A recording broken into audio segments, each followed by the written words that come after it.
भगवान तुम्हारे पापों को माफ़ करे। एक शिक्षाप्रद कहानी। हर दिन एक भिखारी दरवाजे के पास आकर भीख मांगता था और घर का मालिक हमेशा घर के बाहर आते ही उसे देखकर फिर जाया करता। कई बार उसके लिए गालियां भी बकता। वो कहता, तू जिंदा ही क्यों है? पूरी जिंदगी ऐसे ही भीख मांगेगा क्या? धरती का बोझ क्यों बना बैठा है? और कभी-कभी उस भिखारी को गुस्से में वह धक्का भी मार दिया करता। इतना कुछ हो जाने के बावजूद भिखारी के मुंह से सिर्फ यही निकलता कि भगवान तुम्हारे पापों को माफ़ करे।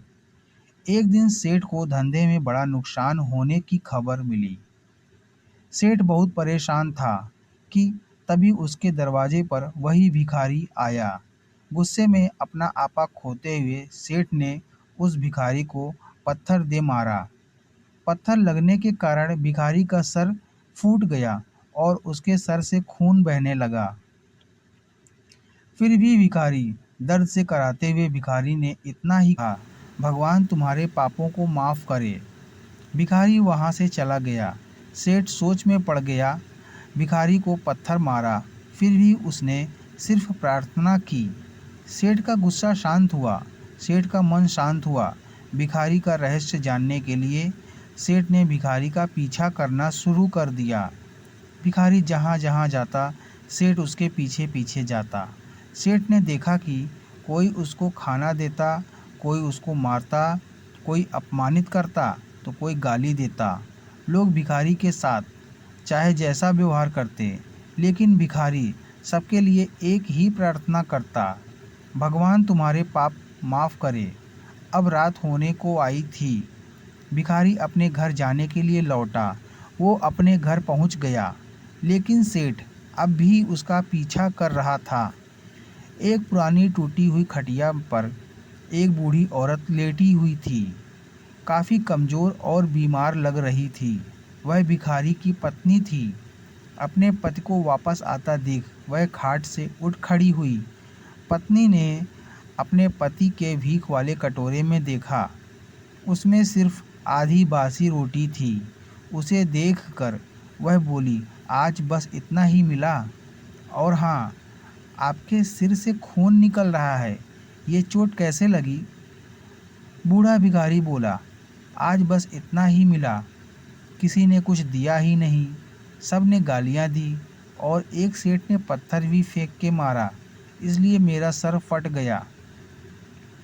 एक गहरी ठंडी सांस लेकर बूढ़ा भिखारी फिर से बोला, यह मेरे ही पापों का फल है। तुम्हें याद है, कुछ सालों पहले हम कितने अमीर थे? क्या कुछ नहीं था हमारे पास? हमारे पास हर चीज़ ज़रूरत से ज़्यादा थी, लेकिन हमने कभी दान नहीं किया। और उससे भी बुरा हमने उस अंधे भिखारी के साथ किया जो हमारे द्वार पर भीख मांगने आया करता था।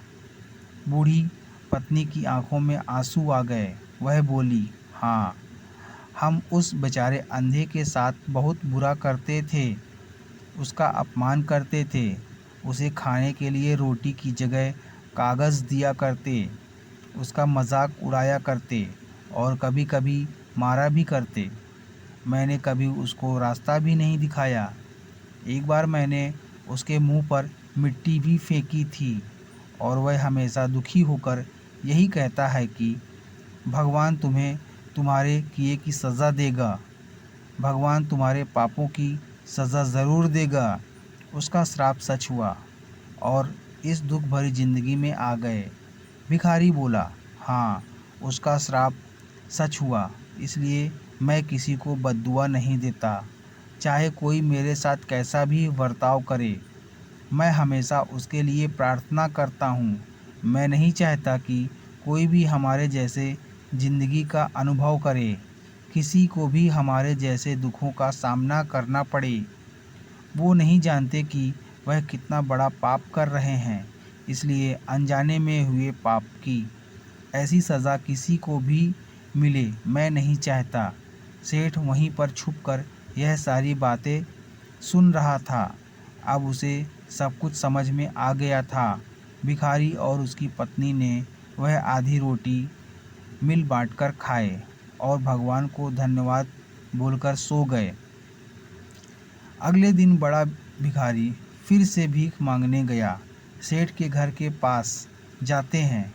सेठ ने पहले से गरम रोटियां उसके लिए निकाल कर रखी थी। उसे देते हुए सेठ विनम्रता से बोला, माफ़ कर दीजिए बाबा, उससे बहुत बड़ी गलती हो गई। बूढ़ा भिखारी बोला, भगवान तेरा भला करे। इतना कहकर वह आगे निकल गया।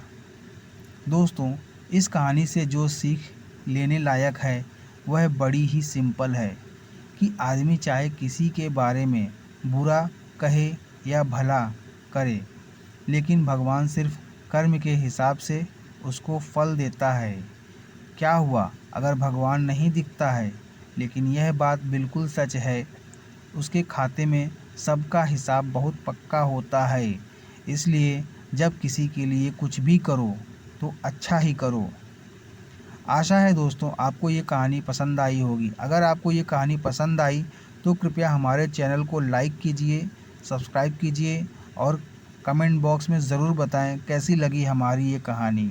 धन्यवाद।